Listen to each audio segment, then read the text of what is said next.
রহস্যে ঘেরা জমিদার বাড়ি। ধন রাখার এরকম কোনো কিছু জায়গা এখানে করা হয়েছিল। সত্যি দেখে মনে হচ্ছে সেই জীবন্ত কবুতর।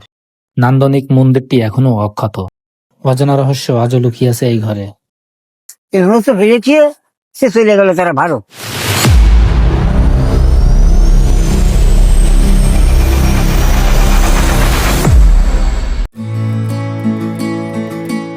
বন্ধুরা, আজকে আপনাদের দেখাতে চলেছি 400 বিঘা জমি জুড়ে নির্মিত বিশাল নান্দনিক রাজকীয় প্রাসাদ এবং বিখ্যাত গণিতবিদ কেপি বসু ও তার জমিদারি প্রাসাদ সম্পর্কে রহস্যময় ইতিহাস।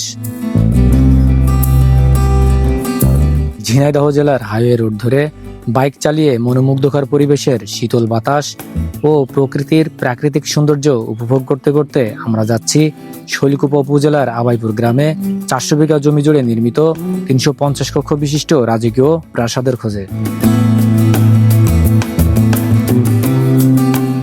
সামনে যে লম্বা ব্রিজটি দেখছেন, এটিই সেই কুমার নদ ব্রিজ।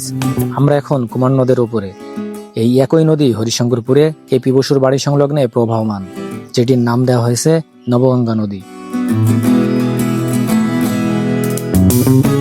কথা বলতে বলতে আমরা চলে আসলাম আবাইপুর গ্রামের শৈলকুপা জমিদার বাড়ি।